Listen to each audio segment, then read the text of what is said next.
Um 1900 war Wien die Hauptstadt der österreich-ungarischen Monarchie und mit rund 2 Millionen Einwohnern eine der größten Städte Europas. Wien um 1900 war eine Stadt des Umbruchs, geprägt von kultureller Innovation, wirtschaftlichem Wachstum, politischen Spannungen und tiefgreifendem gesellschaftlichem Wandel. Unter Bürgermeister Lou Eger wurde die 90 Kilometer lange Hochquellenwasserleitung gebaut und ein unterirdisches Abwasserkanalsystem errichtet, um der immer wieder auftauchenden Seuchenepidemien Herr zu werden. Der Architekt Otto Wagner hat wie kein anderer Spuren in Wien hinterlassen. Die ehemalige Stadtbahn, die Kirche am Steinhof oder sein ehemaliges Wohnhaus im Westen Wiens sowie die Jugendstilbauten sind Zeugen seines Schaffens, die ihn zur Weltgeltung verhalfen. Kulturell erlebte Wien in dieser Zeit eine außergewöhnliche Blütephase, die als Wiener Moderne bekannt ist. Künstler, Schriftsteller, Musiker und Wissenschaftler brachen mit alten Traditionen und suchten nach neuen Ausdrucksformen. In der Malerei wurde besonders die Wiener Sezession bedeutend.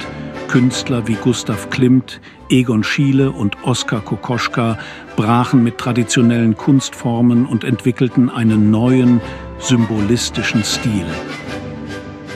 In der Musik wirkten Komponisten wie Arnold Schönberg und Gustav Mahler, der die klassische Tonalität auflöste und neue Wege in der Musik ging.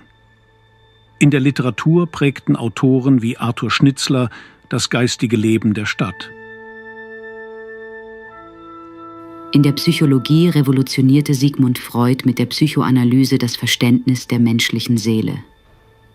Er versuchte, die Ursache der körperlichen Probleme über ihre Träume herauszufinden. An solchen Fällen zeigte er erstmals öffentlich, wie seelische Konflikte im Unterbewussten zu körperlichen Symptomen führen können. Damit machte er die Psychoanalyse international bekannt. Ein besonders wichtiger Moment in Freuds früher Karriere war die Veröffentlichung seiner Fallstudien, darunter auch der Fall Dora. Die Patientin mit bürgerlichem Namen Ida Bauer war ein 18-jähriges Mädchen, das unter verschiedenen körperlichen Beschwerden litt, für die es keine organischen Ursachen gab. Dazu gehörten unter anderem Atemnot, Stimmverlust, Hustenanfälle sowie Ohnmachten. Solche Symptome wurden zur damaligen Zeit als Hysterie bezeichnet. Freud behandelte Dora etwa 3 Monate mit seiner neuen Methode der Psychoanalyse. Wenn ich heute auf den Fall Dora zurückblicke, erkenne ich sowohl die wissenschaftliche Bedeutung meiner Analyse als auch ihre Grenzen. Ich war damals überzeugt, in ihren Symptomen die Spuren verdrängter sexueller Regungen und familiärer Konflikte zu erkennen, und ich sah in ihrer Hysterie ein Fenster in die Mechanismen des Unbewussten. Doch ich muss eingestehen, dass ich nicht immer ausreichend auf ihre eigenen Empfindungen und ihre Perspektive geachtet habe. Ich war zu sehr von meiner Theorie geleitet und bemerkte erst verspätet die zentrale Rolle der Übertragung, die schließlich zum Abbruch der Analyse führte.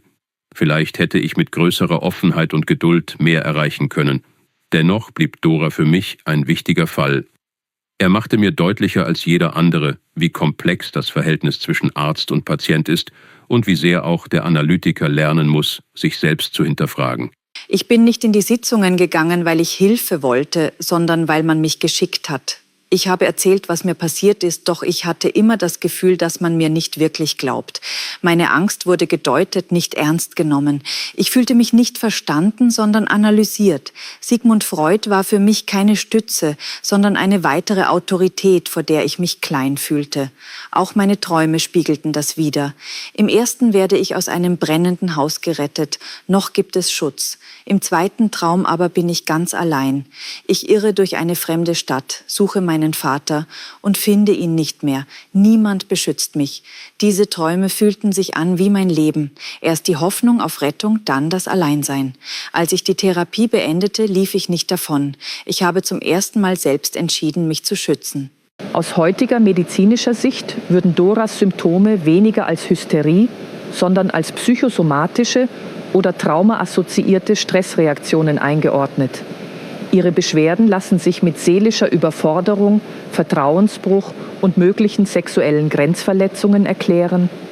Der Therapieabbruch gilt heute nicht als Widerstand, sondern als verständliche Selbstschutzreaktion. Der Fall zeigt die Bedeutung einer empathischen, patientinnenzentrierten Behandlung, besonders bei jungen Frauen.